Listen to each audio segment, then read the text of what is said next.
Just want to bring in former Speaker of the House, Fox News contributor, and author of the new book, Understanding Trump. Speaker of the House, Newt Gingrich, is with us. Good to see you, Speaker. Thanks so much for being here. Your thoughts on Senator McCain's diagnosis, as we all send him our love this morning. Well, Calista and I both send a signal that he's in our prayers. John is a great American. He's a genuine American hero.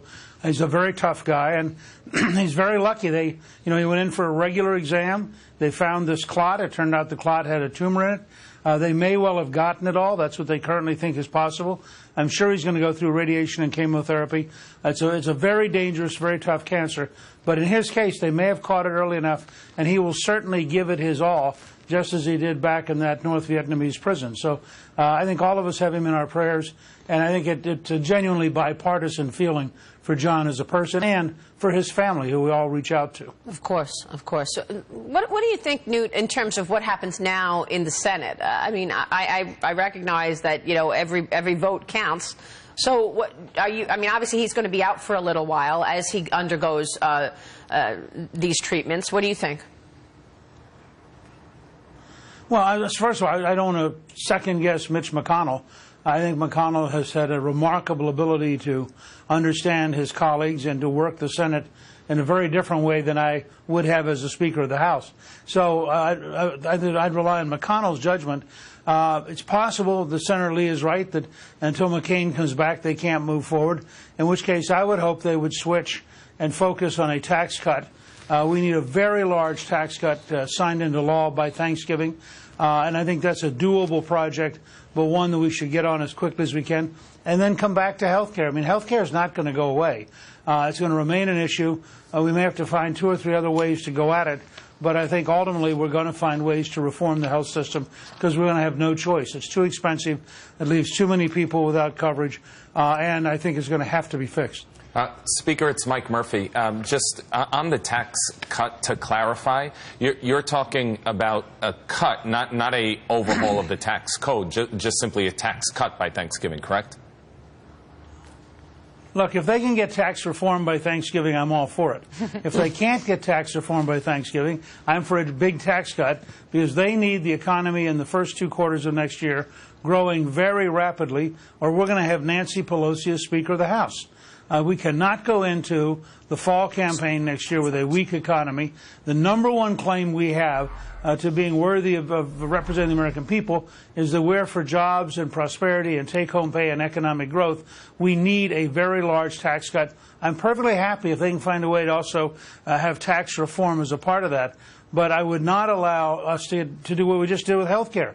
Make it so big and so complicated, so hard to understand, that you can't pass it. We have to design our game plan to the team we have, not to the team we wish we had. And we have a team that cannot carry a very large, complex bill to success. That's an objective fact after 6 months of watching. Mr. Speaker, it's Dagen McDowell. Should President Trump have done more in terms of messaging on this health care reform bill? Because he did seem to kind of step back. Now he's moving up and putting kind of the hard pressure on some of these Republican senators. But because a lot of people are saying, oh, well, President Trump's getting a pass, but ultimately it does fall on the shoulders of these Republican lawmakers. I mean, of course it does. And let me say, by the way, that in the middle of the news media total focus on health care, they've had an astonishing run of successful reform at the Veterans Administration. They have repealed 16 regulations for every single new regulation, an astonishing achievement. And they are making dramatic gains. He's nominated more judges than any president in modern times in the first 6 months. So there are places where the Trump team is doing very, very well. I think the president, in the end, he doesn't have to focus on Congress. He has to do what Reagan did. He has to focus on the country. And let's take the tax bill. We need to spend all of August explaining why we need economic growth. The Obama years were so bad. Kevin McCarthy pointed this out. The best economic growth year under Barack Obama was weaker than the worst economic growth year under Bill Clinton. Now, that is a pathetic result. We need to represent prosperity, job creation, take-home pay, and the president has to take a lead, not in Washington. He has to take a lead in the country, barnstorming for higher take-home pay and more jobs. But we know that, Newt, and the devil's in the details. We just spoke with Congressman Jim Jordan, and he said, I'm not going to buy into this. I can't vote for something that's revenue neutral. That border adjustment tax needs to go away. And yet you've got Paul Ryan holding on to it. So, again, we have this fighting within the group in terms of coming up with a solution for taxes. Aren't we going to see the same fight or a similar fight that we saw? You know, Einstein once said that insanity is doing more of what you're already doing and expecting a different outcome. Yeah. I feel pretty confident. I had a very good meeting. With Paul Ryan last night, an old friend, somebody we've known since he was an intern. I think he's a remarkably smart guy, and I think he gets it. I think he understands.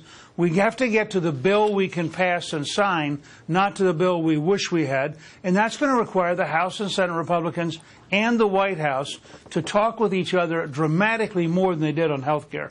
If they cannot afford the second 6 months of this year to be as messed up as the first 6 months were, so they have to learn lessons about simplicity, clarity, focusing on the American people, and writing a bill that can get through, not a bill that looks good but dies. Newt, this is Heather Higgins. One of the things Heather, is, how are you? I'm well, thank you. We used to co-host a show together, long ago and far away. When you look at all of these challenges, they all require the capacity to sell and to put forward the benefits of tax reform or the benefits of a health care plan. Why is it that Republicans seem to be constitutionally unable to have a narrative that is positive that they sustain? Well, we're going to test that out in the next 3 or 4 months. It's helpful to remember that Ronald Reagan was an FDR Democrat, and that he brought the skills and the habits of a majority party with him when he became a Republican. Everything we did, as you know, Heather, because you were there, everything we did with the Contract with America was modeled off of Reagan. They need to go back to that Reagan-like model and understand that first of all, we need a very simple message. If you want more jobs, more take-home pay, more economic growth, and that solves a lot of things. I mean, the current Congressional Budget Office score is around 1.8 or 1.9% growth for 10 years. Now, the average since 1947 is over 3.22% a year, and that includes the Obama years. Wow, that's from 1947, the fact that they currently... Since 1947. Now, if you take out the Obama years, it's up around 3.5 or 3.6. So what I'm urging is just have directed scoring. Tell the Congressional Budget Office we're going to at least be at 3% for the next decade. We're deregulating to get to 3%. We're increasing our energy production to get to 3%.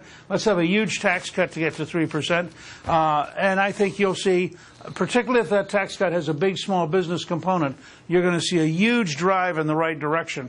And I think that message is one Trump can carry, he can sell, he understands economic growth, he understands job creation. I think he's never been comfortable with health as an issue. It's not a field he's spent much time in, and it is enormously complex.